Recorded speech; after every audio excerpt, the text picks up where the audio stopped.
আকস্মিক বন্যার কবলে বাংলাদেশের পূর্বাঞ্চল। বন্যায় বাস্তুচ্যুত হয়েছেন লাখ লাখ মানুষ।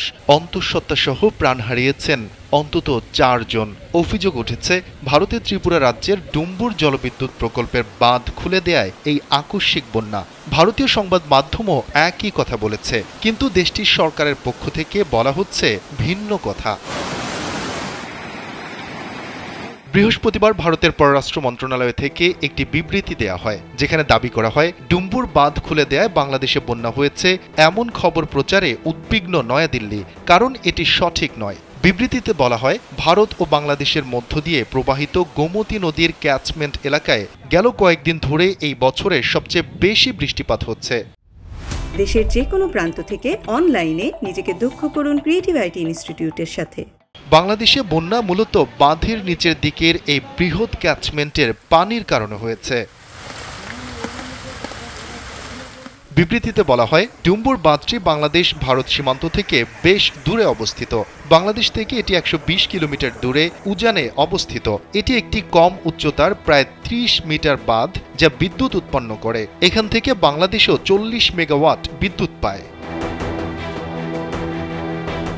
বিবৃতিতে বলা হয়, বাংলাদেশ সীমান্তবর্তী সমগ্র ত্রিপুরা ও পার্শ্ববর্তী জেলাগুলোতে গেল 21 আগস্ট থেকে ভারী বর্ষণ অব্যাহত রয়েছে। ভারী প্রবাহের ক্ষেত্রে বাঁধগুলোতে স্বয়ংক্রিয় রিলিজ পরিলক্ষিত হয়েছে। অমরপুর স্টেশন একটি দ্বিপাক্ষিক প্রোটোকলের অংশ, যার অধীনে আমরা বাংলাদেশে বাস্তব সময়ের বন্যার তথ্য প্রেরণ করেছি।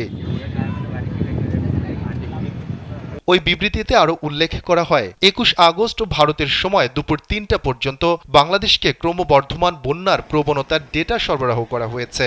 এদিন ভারতীয় সময় সন্ধ্যা 6টায় বন্যার কারণে বিদ্যুৎ বিভ্রাট হয়েছে, যার ফলে যোগাযোগের সমস্যা তৈরি হয়।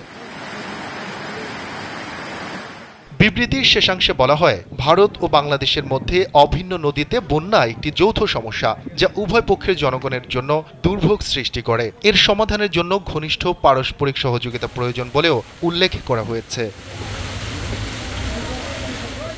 এর আগে বুধবারই ভারতীয় একাধিক সংবাদ মাধ্যমে ত্রিপুরায় কয়েকদিনের টানা বৃষ্টিতে ভয়াবহ বন্যা পরিস্থিতির খবর দেয়া হয়। এতে বলা হয়, সতর্কতা জারি হয়েছে গোমতী নদীর তীরবর্তী বাসিন্দাদের জন্য। ভারী বৃষ্টিপাতের ফলে ডুম্বুর জলাশয়ের পানি বৃদ্ধি পাওয়ায় খুলে দেওয়া হয়েছে বাঁধের গেট।